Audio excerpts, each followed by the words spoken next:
Have you ever wondered why the most expensive fertilizer on the planet costs $30 for a tiny bag at the garden center, while the exact same thing is being manufactured for free right now, directly underneath your feet, and nobody ever told you how to turn it on? I buried a banana peel in my garden bed 3 days ago. Just dropped it in a hole, covered it with 2 inches of soil, and walked away. This morning I went back and dug it up. What I found underneath changed the way I think about every bag of fertilizer I have ever bought. But before I show you what was in that hole, I need to ask you something. How much did you spend on fertilizer last season? Drop the number in the comments right now, just a rough guess. Because by the end of this video, you are going to realize that number should have been 0.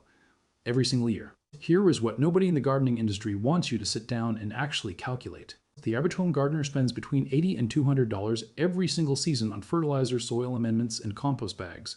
Over 10 years, that is up to $2,000. For something the Earth has been producing for free for 500 million years, directly underneath every garden bed that has ever existed, including yours right now. The system already exists underground. You just stopped feeding it somewhere along the way. And today, I'm going to show you exactly how to turn it back on, using nothing but the kitchen scraps you were already throwing away, a hole in the ground, and 72 hours. No pipe, no bin, no drilling, no plastic, no cost. I call this the dig and drop system. And once you understand why it works at the biological level, you will never look at your kitchen waste the same way again. Let me take you back to 1881. An obsessive, quiet English scientist published what he personally considered to be one of the most important works of his entire career. Most people remember this man for one theory, but Charles Darwin's final book was not about evolution. It was a dense, meticulous 40-year study of earthworms and what they do to soil. And his conclusion was simple enough to write on a napkin. Earthworms are the primary architects of fertile soil. Not rain, not sunlight, not the bag of nitrogen you buy at the hardware store. Worms. Darwin proved that a single acre of healthy soil contains enough earthworm activity to completely turn over the top layer of earth every few years, processing every piece of organic matter, aerating every tunnel, depositing their waste in a continuous trail for the exact zone where plant roots are hungriest. That waste has a name. Scientists call it castings. And if you have ever been to a garden center and seen those small premium bags labeled as worm castings selling for $25 to $32, $30 for just a few liters, you already know what the market has decided this material is worth. Here's what makes castings different from everything else you can buy. Standard fertilizer works on 3 numbers: nitrogen, phosphorus, potassium. It floods the soil in a soluble, fast-release form, gives the plant a quick spike of growth, and then washes away with the next rainfall. The plant gets a hit, the nutrients leach out, and you need to buy another bag. That cycle is the entire business model. Worm castings release nutrients slowly, in direct response to the plant's own uptake signals, over weeks and months rather than days. But beyond the nutrients themselves, castings carry something no synthetic fertilizer has ever successfully bottled: beneficial microbial life, naturally occurring plant growth hormones that signal roots to develop faster and resist stress.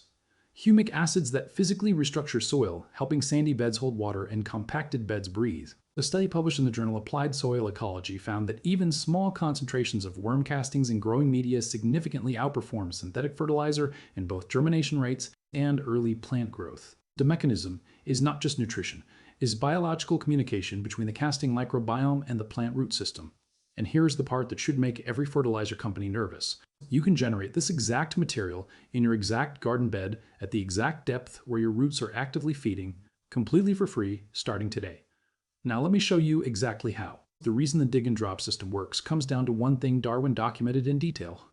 Earthworms navigate entirely through chemical signals in the soil. They have no eyes, no ears, but every centimeter of their skin is a precision chemical detector, constantly reading moisture gradients and organic compound signals in the surrounding earth. When organic matter begins to decompose underground, the microbial breakdown process releases specific volatile compounds into the soil through moisture. Those compounds travel outward like a slow, invisible broadcast signal. Every earthworm within range receives that signal and begins moving toward it with surprising directional accuracy. Researchers have compared it to the way a shark follows a scent trail through water. The worm does not wander randomly, it navigates. When you bury kitchen scraps directly in your bed, you are not just feeding the soil, you are broadcasting a signal that pulls worms in from a radius well beyond the spot you dug. They arrive, they feed, and then critically they leave. They move back out through the surrounding soil, tunneling as they go, aerating every inch of their path, depositing castings in a continuous trail directly through the root zone of your plants. The buried scrap does not contain the fertility. It generates a gravitational pull that distributes fertility across your entire bed through the natural movement of the worms themselves. Quick question for you. Do you have a lot of worm activity in your garden already? Or does your soil feel compacted and lifeless? Tell me in the comments, because what I am about to show you works differently depending on your starting point, and I want to make sure you get the right version. Here is exactly how to do this. And I'm going to give you the precise numbers that actually matter, because vague instructions are why most people try something once and give up. You need a hole that is exactly 10 to 12 inches deep, not 6 inches, not 18 inches. This specific depth is where soil moisture stays consistent year-round in most climates, and it is where native earthworm populations are most active. Too shallow and decomposition happens too fast and too close to the surface. Too deep, and you move below the primary worm zone. The width of the hole matters more than most people realize. Aim for 5 to 6 inches across. This is wider than any pipe system, and it matters enormously because you are creating a natural entry chamber with no walls, no barrier, no restriction on the direction worms can approach from. A pipe forces worms through drilled holes. A simple hole lets them enter from every angle, every direction, every depth simultaneously. Dig your hole, then fill it with your kitchen scraps. Banana peels, apple cores, vegetable trimmings, coffee grounds, crushed eggshells, torn cardboard, plain cooked rice or pasta in small amounts. Layer them loosely. Do not pack them down. You want air pockets in the material because decomposition needs oxygen to proceed at the rate that produces the strongest chemical signal for worms.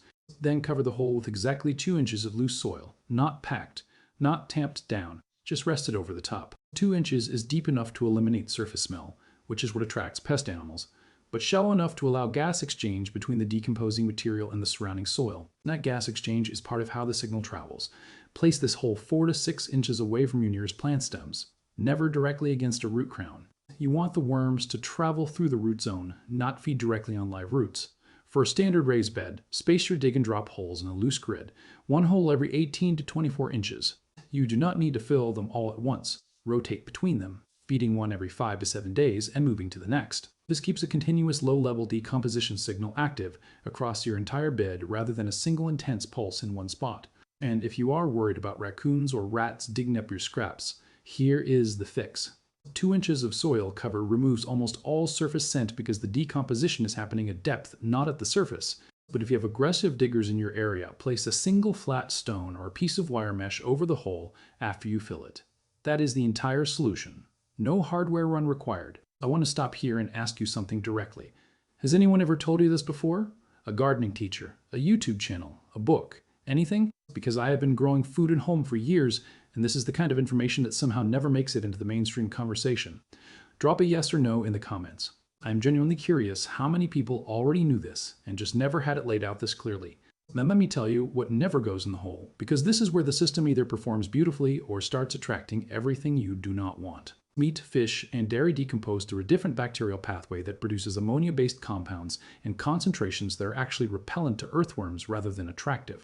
The same worm that will travel 18 inches to soil to reach a decomposing banana peel will actively move away from decomposing protein. You are not building a compost pile. You are building a worm signal. Keep the inputs plant-based and raw. Cooked food with oils, sauces, or heavy seasoning falls into the same problem category. Citrus peels in large quantities create acidity that disrupts the microbial balance inside the hole. And anything treated with pesticides or herbicides, including some commercially grown produce scraps, can introduce chemical residues that harm the worm population you are actively trying to cultivate. Keep your inputs clean, raw, and plant-based, and the system regulates itself completely. You will never need to manage it, balance it, or troubleshoot it. Here's something I want you to try this week and then come back and tell me what happened. Take one banana peel. Dig one hole 10 inches deep, 5 inches wide. Drop it in with a handful of coffee grounds and a torn piece of cardboard. Cover with 2 inches of loose soil. Mark the spot with a stick. Come back in exactly 72 hours. Dig it up carefully. Count what you find. Tell me the number in the comments. I want to build a running total across everyone watching this channel of how many worms the dig and drop system has pulled in. Because if the pattern I have seen in my own beds holds across different soil types and climates and regions, the number is going to surprise you. Now I want to address something that comes up every time this topic gets discussed.